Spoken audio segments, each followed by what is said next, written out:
আসসালামু আলাইকুম। Hello viewers, কি অবস্থা সবার? আশা করি সবাই খুব ভালো আছেন। আলহামদুলিল্লাহ আমরাও ভালো আছি। আজকে আমাদের কাশ্মীর ভ্রমণের শেষ দিন, আর এই শেষ দিনে দুটো গার্ডেন আমরা ঘুরে দেখেছিলাম। তো তার মধ্যে এখন আমি শালিমার গার্ডেন নিয়ে চলে আসছি আপনাদের মাঝে। আজকে শালিমার গার্ডেন পুরো ঘুরে দেখাবো। তো প্রথমে আমাদের পাখির দেখা মিটলো, পাখিগুলো গোসল করছে, এতটাই গরম ছিল এই সময় তার কারণে।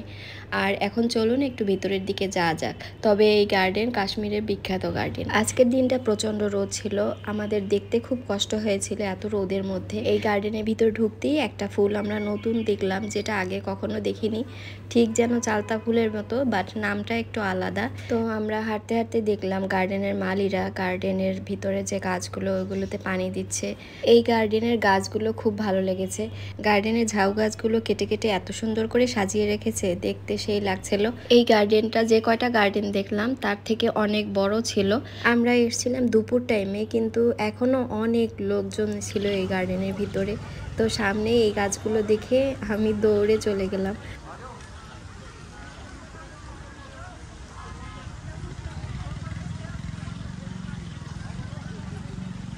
এই প্লেসটা অনেক সুন্দর ছিল আর রৌদে ছিল, তাই ভাবলাম এখান থেকে কয়েকটা ছবি তুলে নেই। তো এখান থেকেই কয়েকটা ছবি তুলে নিলাম। আর গাছগুলো এত সুন্দর লাগছে দেখতে, মনে হচ্ছে যেন লুকোচুরি খেলে গাছের সাথে। যাই হোক, ঘুরে ঘুরে গাছগুলো দেখছিলাম। আর একটু সামনেই আমরা সেই ফুলের গাছটা দেখতে পাবো। তো এই ফুলের গাছটা দেখে আমার কাছে অনেকটা অবাক লেগেছে। আমরা গল্পে শুনি 7 ভাই চম্পা নামের যে গল্পটা, 7 ভাইকে সেই চম্পা ফুলের গাছের নিচে পুঁতে রেখেছিল। সেই চম্পা ফুল গাছ আজকে দেখব, দেখেই অনেকটা ভালো লেগেছে। প্রথমে তো আমরা বুঝতে পারিনি যে এটা চম্পা ফুল। তো এই গাছের তলায় বসে যারা মালি ছিল আর কি, বাগান পরিচর্যা করছে, তো ওরা দেখি এখানে বসে হুক্কা টানছে। আমাদের দেশে তো হুক্কা বলে, আর এখানে কি যেন একটা বলল নাম, আমার ঠিক এখন মনে নাই আর কি।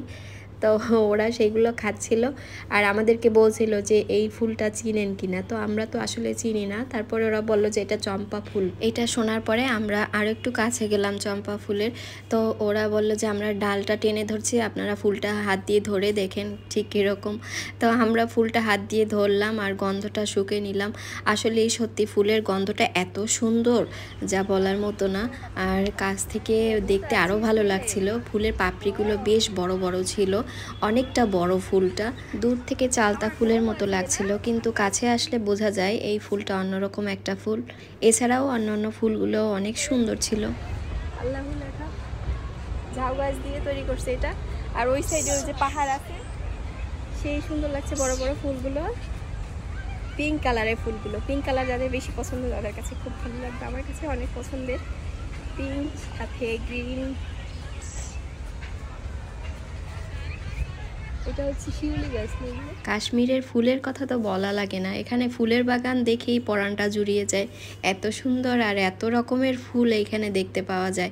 আমরা তো ফুলের সিজনের বাইরে আসছি, তারপরও এত ফুল দেখলাম এখানে, দেখে খুব ভালো লাগছিল।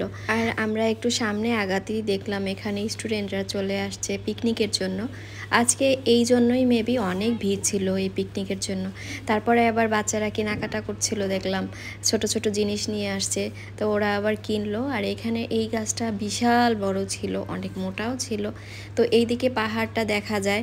আর শালিমার গার্ডেন অনেক বড় ছিল, সে এই মাথা থেকে ও মাথা মানে খুব সহজেই দেখার মতো না। আর এখানেও সেই ড্রেসগুলো রয়েছে যেগুলো পরে ছবি তোলা যায়।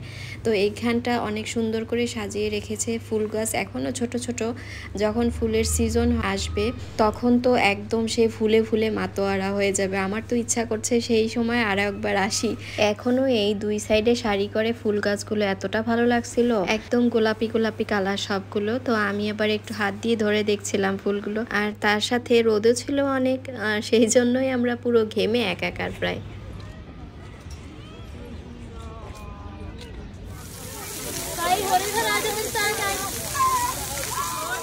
এভাবেই দেখতে দেখতে পুরোটা সময় কেটে গেল। নেক্সটে আরও একটা সুন্দর ভিডিও নিয়ে চলে আসবো।